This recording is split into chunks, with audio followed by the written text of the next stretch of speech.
U nastavku našeg izveštaja iz Portugala sa medijske ofanzive Peugeota 308 ovaj put donosimo jednu čisto električnu priču. Ali ipak da krenemo prvo od jednog priznanja.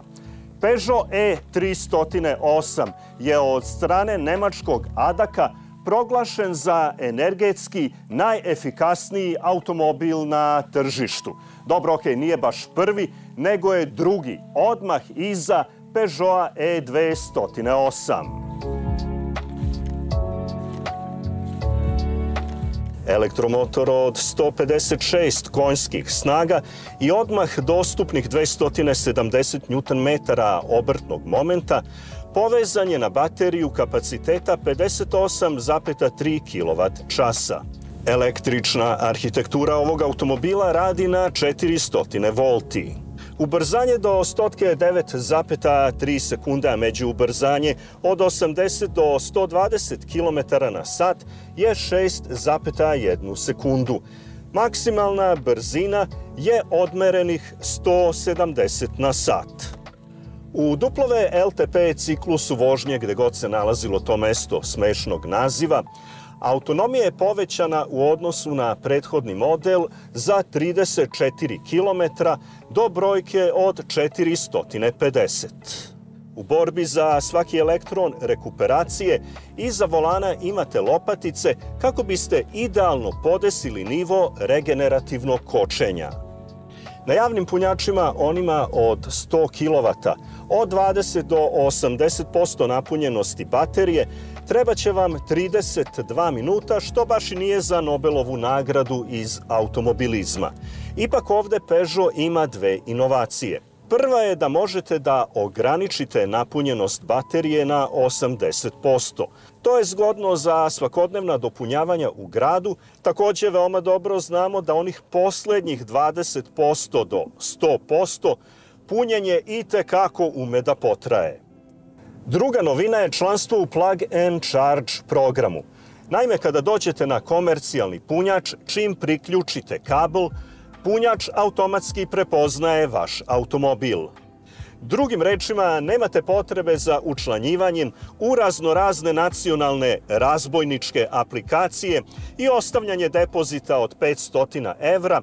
Jednostavno, koliko napunite struje, toliko će ovaj servis skinuti sa vašega Plug and Charge naloga. I što je najvažnije, ova pogodnost omogućena je na više od 10.000 lokacija sa punjačima širom Evrope. Novi Peugeot E308 opremljen je i Vehicle to Load funkcijom. I tekako zgodno da skladištite struju sa vaših kućnih solarnih panela ili ako baš nema druge, da sveže sameljete kafu električnim mlinom negde na pikniku. Što se tiče doživljaja vožnje, on počinje u fantastičnim, često nagrađivanim AGR sedištima. Položaj sedenja možda jeste nizak, ali prema anketama, kupci koji voze Peugeote i ponovo će voziti Peugeote upravo to traže.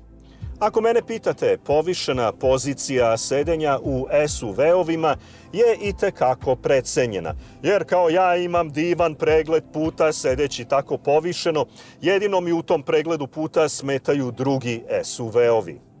Da je to tako fantastično, ja verujem da bi već i Formula 1 odavno bila u SUV formatu.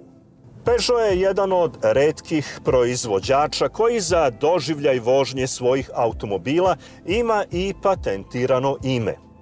A ono glasi dinamika koja se odaziva. Za početak, zbog električnog pogona, ovo je jedan izuzetno uglađen automobil. Ali ako naravno želite malo više akcije, sve što treba da uradite jeste da pritisnete papučicu gasa. A arhitektura ovog automobila omogućit će jedan samouveren i stabilan prolazak kroz svaku krivinu.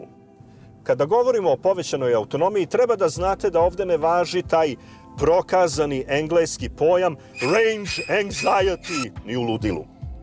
Jednostavno, ukoliko na ekranu vidite da imate još 100 km autonomije, vi imate zaista 100 km autonomije. I nema potrebe da paničite u stilu, evo piše na tarabi da imam 100 km autonomije, ali to je zapravo jedva 50. Nije tako, imate 100 km autonomije i uživajte u vožnji. I da zaključimo jednom servisnom informacijom. Peugeot E308, pa i kompletna ponuda modela 308 stižu u Srbiju krajem ove 2025. godine ili početkom 2026.